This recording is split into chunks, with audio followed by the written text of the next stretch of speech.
اب سعد بن معاذ پر اپنا وقت آیا. یہ ایک حدیث مبارکہ ہے. نبی علیہ السلام نے حضرت عبداللہ بن عباس کو فرمایا کہ اے لڑکے، اچھے حالات میں رب کو یاد کرنا. توجہ، اچھے حالات میں رب کو یاد کرنا. جب تمہارے اوپر سخت وقت آئے گا نا، تم رب کو اپنے سامنے پاؤ گے. اب مشکل وقت میں رسول اللہ کی غلامی اختیار کی. اب آیا سعد بن معاذ پر اپنا وقت آیا. اب سعد بن معاذ پر اپنا وقت آیا، اور سعد بن معاذ نے میدان بدر کی طرف جاتے ہوئے نبی علیہ السلام کو ہنسایا، حضور کا چہرہ خوش کیا. سعد بن معاذ نے حضور کو خوش کیا اور حضور کے غلاموں، حضور کے دشمنوں کو للکارا. سعد بن معاذ کی اپنی رگ کٹ گئی. میں غزوہ خندق میں، یہاں اکحل رگ ہے، وہ کٹ گئی. نبی علیہ الصلوۃ والسلام نے ان کا خیمہ مسجد نبوی شریف میں لگوایا، اور ہر نماز کے بعد حضور آ رہے ہیں، فرماتے ہیں سعد سناؤ کیا حال ہے. اب سناؤ کیا حال ہے، ہر نماز کے بعد. تو اعلیٰ حضرت فرماتے ہیں سعد بن معاذ کیا کہتے ہیں؟ جان عشق مصطفیٰ روز فزوں کرے خدا، جس کو ہو درد کا مزہ وہ ناز دوا اٹھائے کیوں. سعد بن معاذ تو کہتے ہیں بھئی کبھی بھی ٹھیک نہ ہو یہ رگ، اس لیے کہ پہلے تو حضور کبھی کبھی پوچھا کرتے تھے نا سعد کیا حال ہے، اب تو ہر نماز کے بعد پوچھتے ہیں کیا حال ہے. اب سعد بن معاذ نے دعائیں مانگی دو. عرض کی مولا اگر تیرے حبیب سے انہوں نے جنگ کرنی ہے نا دوبارہ، تو پھر میری رگ ٹھیک کر دے، پھر مجھے موت نہ دینا ابھی. اور اگر تیرے حبیب سے انہوں نے پھر اس طرح نہیں آنا مقابلے میں، تو پھر مجھے اسی رگ سے شہادت دے دے. لیکن ایک مسئلہ اور ہے، بنو قریظہ کا فیصلہ جب تک میری آنکھیں نہ دیکھیں اس وقت تک مجھے موت نہیں دینی تو نے. یہ دو دعائیں سعد بن معاذ نے مانگی. یہ رگ جو ہے سعد بن معاذ کی بند ہو گئی. حضرت سیدہ عائشہ صدیقہ فرماتی ہیں جب حضرت سعد بن معاذ میدان خندق کی طرف جا رہے تھے نا، تو اس وقت انہوں نے کاندھے پر اپنے تیر رکھے ہوئے تھے اور نیزے اور تلوار لٹکائی ہوئی تھی، اور شعر پڑھتے جا رہے تھے، لبس قلیلا یدرک الحیجا حمل ما احسن الموت اذا حان الاجل. فرمایا سعد ٹھہر جا، اتنی بھی جلدی کی ہے، ٹھہر جا. اے ہونے دیکھ مار کا برپا ہونے والا ہے جی، آج موت آ جائے تو کتنی سونی موت ہونی.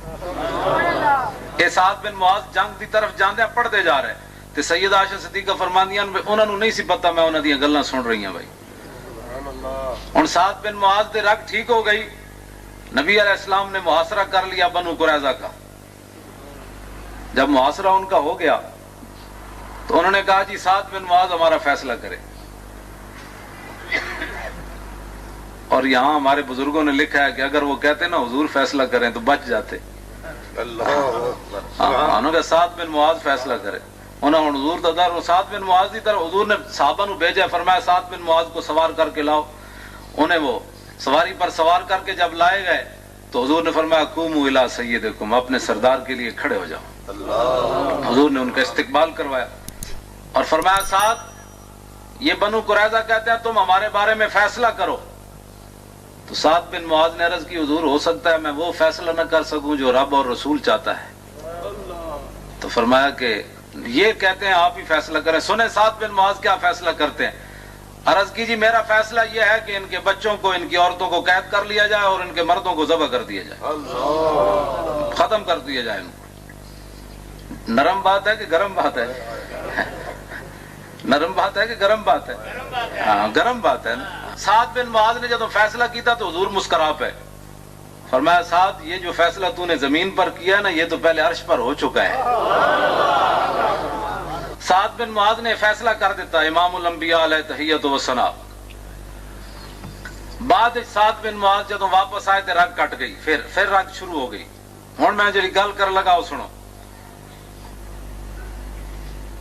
رگ جدو جاری ہو گئی نا تو امام الانبیاء نے ہاتھ سعد بن معاذ دا چکیا، اے ہاتھ خون جاری تے حضور نے اپنے اتھے رکھیا. اور سارا خون حضور دے چہرے تو لے کے داڑھی تے آ رہے. صحابہ کہندے نا سی ہاتھ پیچھا کر دے، حضور چک کے پھر اتھے رکھ دے. تے دسنا کی سی؟ فرمایا سعد تو ساڈا چہرہ خوش کیتا سی نا میدان بدر دی طرف جاندے تے تو ساڈے دشمناں نوں دھمکیاں لائیاں، ویکھ اج تیرا خون بھی اسی اپنے چہرے تے لے. کی محمد سے وفا تو نے، یہ جہاں چیز ہے کیا.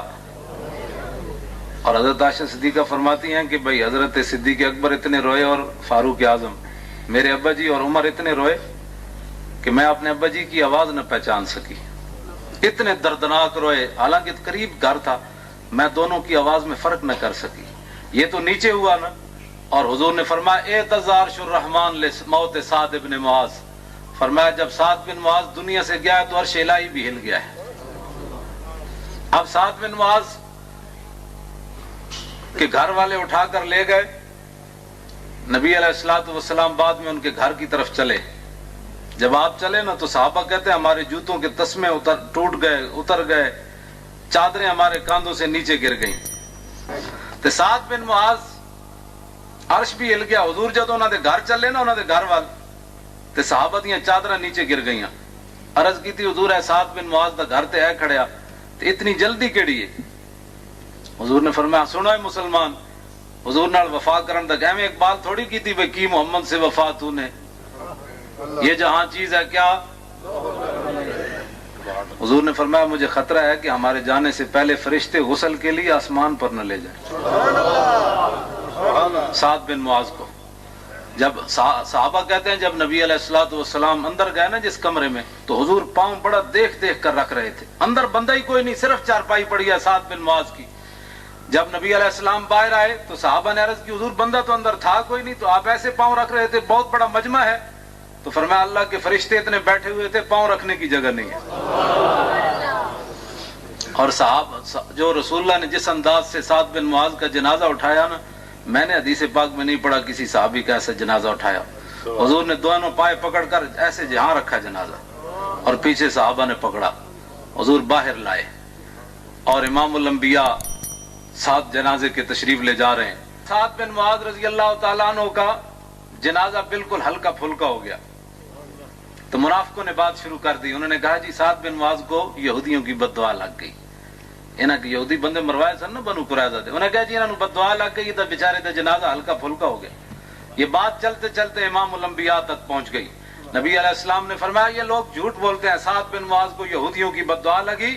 سعد بن معاذ کو بد دعا نہیں لگی، بلکہ سعد بن معاذ کا جنازہ اٹھانے کے لیے 70,000 فرشتے آئے ہوئے ہیں جناب، جو آج تک زمین پر نہیں اترے. نبی علیہ السلام تشریف لے جا رہے ہیں.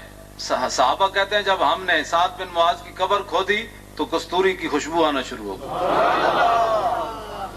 اور صحابہ کہتے ہیں ہم مٹی باندھ کر گھروں میں لے گئے خوشبو سمجھ کر. جتنے حضور دے غلام نے جانا ہے وہ قبر بھی خوشبودار بن جاتی. لیکن ہوئے سعد بن معاذ جا حضور نو بھی خوش کرے تے حضور دے دشمنوں نو بھی للکارے، تو پھر قبراں جو خوشبو آندی ہے. سعد بن معاذ کی امی جان ساتھ ہیں. پتہ ہے سعد بن معاذ کا وصال شہادت کتنی عمر میں ہوئی ہے؟ 32 سال یا 33 سال، بس اس سے زیادہ سعد بن معاذ کی عمر نہیں ہے. اتنا پاکیزہ نوجوان. اور جب آپ مسلمان ہوئے نا تو شام تک آپ کے قبیلے کا مرد عورت بچہ کوئی بھی نہیں بچا جو شام تک مسلمان نہ ہوا. آپ اتنے با کردار تھے اس جوانی میں. تو آپ کی امی جان رو رہی ہیں، ساتھ جا رہی ہیں، پٹ نہیں رہی ہیں، رو رہی ہیں. یاد رکھنا، ہاں یہ فرق ہے. ہاں پٹ نہیں رہی ہیں، رو رہی ہیں سن. تو رونا تو ہے رحمت ہے. تو حضرت عمر تو انہوں پتہ ہے ذل جاہو جلال محمد اس. حضرت عمر کیا بس کر مائی اور تو رونا ہی رہے، بس کر بڑا ہو گیا. حضور نے فرمایا عمر تو چپ ہو جا. حضور نے فرمایا عمر تو چپ ہو جا، قیامت تک جتنی مائیں روئیں گی جھوٹ بول سکتی ہیں، سعد کی ماں جھوٹ نہیں بول رہی. سعد کی ماں جو کہہ رہی ہے وہ حقیقت کہہ رہی ہے. ویل لام سعد حزامتن و جزامتن. فرمایا اے سعد تیری ماں کیویں وقت گزارے گی تیرے بغیر، باوجود اس کے میں بڑی صبر تے استقلال والیاں تے، لیکن تیرے بغیر گزارا مشکل ہے. اے جملے نال کہندیاں جا رہی ہیں سن. تے فرمایا سعد دی ماں ٹھیک کہہ رہی ہے، یہو جا پتر چلا جائے تے ماواں کیویں زندہ رہنیاں. حضور میں ٹھیک کہہ رہے. تے جدوں نبی علیہ السلام انہاں دی قبر وچ اترے نا، اب دیکھیں وہ بات، حضور نو ہسایا نا، تے اب دیکھیں کیا ہونے والا ہے. رب بھی ہسدا بھائی، رب بھی ہسدا، بے نیاز ہوتے انہوں، لیکن نہیں، وہ اپنے حبیب دے غلاماں نال مہربانی فرماندا. جدوں نبی علیہ السلام قبر انور وچ اترے نا سعد بن معاذ دی، تے آپ دی امی جان قبر تے کھڑ کے رو رہی ہیں. تے حضور نے فرمایا سعد دی ماں ہن چپ کر جا، ہن نہ رو. اج تک رب العالمین جنوں ملیا ہسدیا نہیں ملیا، اج تک رب کسی نو ہسدیا نہیں ملیا، تیرا پتر جدو پہنچا تینوں ہسدیا ملیا۔ تے مانا کی بنیا کہ سعد بن معاذ نے امام الانبیاء کو خوش کیا نا بدر کی طرف جاتے ہوئے، حضور مسکرائے تو رب العالمین سعد بن معاذ کو مسکراتے ہوئے ملا، فرمایا سعد تو نے ہمارے نبی کو ہنسایا تھا، آج دیکھ ہم تجھے ہنس کے مل رہے ہیں۔ ملتا ہے کیا کیا ایک بار مدینے میں جا کے دیکھ، اور کرتے ہیں مالا مال ذرا دامن پھیلا کے دیکھ۔